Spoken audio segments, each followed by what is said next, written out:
বোরকা পরালেই এফআইআর, প্রমাণের আগেই মুসলিমদের জেলে ঢোকাচ্ছে মোদির বুলডোজার জাস্টিস।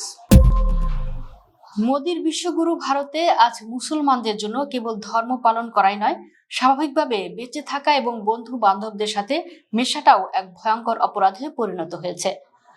ধর্মান্তর বিরোধী আইনের নগ্ন ও পৈশাচিক অপব্যবহার করে ভারতের মুসলিম যুব সমাজকে এখন আক্ষরিক অর্থেই এক উন্মুক্ত বধ্যভূমিতে ঠেলে দেওয়া হচ্ছে। প্রমাণের আগে জেলে ঢোকানো, ক্যারিয়ার ধ্বংস করা এবং বুলডোজার দিয়ে বাড়িঘর গুঁড়িয়ে দেওয়ার এই রাষ্ট্রীয় সন্ত্রাস আজ বিশ্ববাসীকে চোখে আঙুল দিয়ে দেখিয়ে দিচ্ছে ভারতের তথাকথিত ধর্মনিরপেক্ষতার কফিনে শেষ পেরেকটি অনেক আগেই ঠোকা হয়ে গেছে। খোদ উত্তরপ্রদেশে একদল মুসলিম কিশোরীর জীবন কিভাবে নরকে পরিণত হলো তার হারহিম করা চিত্র সম্প্রতি সামনে এসেছে। মুরাদাবাদের রাস্তায় কয়েকজন মুসলিম মেয়ে মিলে তাদের এক হিন্দু বান্ধবীকে হাসাহাসি করে একটি বোরকা পরতে বাধ্য করছিল, কিন্তু এই সাধারণ খুনসুটিকে মুহূর্তের মধ্যে গভীর ষড়যন্ত্র বানিয়ে ফেলল বজরং দল ও উগ্র হিন্দুত্ববাদী সংগঠনগুলো।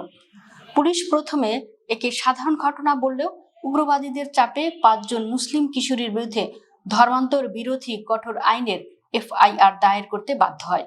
মেয়েদের জবানবন্দি ও সিসিটিভি ফুটেজে কোনো জোর জবরদস্তির প্রমাণ না মিললেও হিন্দুত্ববাদীদের আস্ফোলনে এলাহাবাদ হাইকোর্ট এই ভুয়া মামলা খারিজ করেনি। শুধু বোরকা নয়, একটি জন্মদিনের পার্টিতে মুসলিম ছেলের উপস্থিতি আজ হিন্দুত্ববাদীদের চোখে লাভ জিহাদ। উত্তরপ্রদেশের বেরেলিতে এক হিন্দু ছাত্রীর জন্মদিনের পার্টিতে 2 জন মুসলিম ছেলে উপস্থিত থাকায় বজরং দলের গুন্ডারা সেখানে চড়াও হয়ে মারধর শুরু করে। সবচেয়ে ভয়ঙ্কর বিষয় হলো, যোগীর পুলিশ হামলাকারী গুন্ডাদের না ধরে উল্টো ওই 2 মুসলিম তরুণকেই শান্তি ভঙ্গের অভিযোগে আটক করে। লন্ডনের ইউনিভার্সিটি অব লিডসের সমাজবিজ্ঞানী শাহিনকে মৈদুনি একে চরম বিপজ্জনক আখ্যা দিয়ে বলেছেন, একজন মুসলিমের সাধারণ আচরণকেও আজ ভারতে স্বাভাবিকভাবে নেওয়া হচ্ছে না। তাদের সামাজিক উপস্থিতিকে সুরক্ষার জন্য সরাসরি হুমকি হিসেবে দাঁড় করানো হচ্ছে। লাভ জিহাদের নামে মোদি, অমিত শাহ ও যোগী আদিত্যনাথ যে ফাঁকা বুলি আওড়ান, তার কোনো প্রমাণ আজ পর্যন্ত কোনো আদালত বা তদন্ত সংস্থা পায়নি। পরিসংখ্যান বলছে, উত্তরাখণ্ড বা মধ্যপ্রদেশে এই আইনে দায়ের হওয়া মামলায় সাজার হার প্রায় শূন্যের কোঠায়।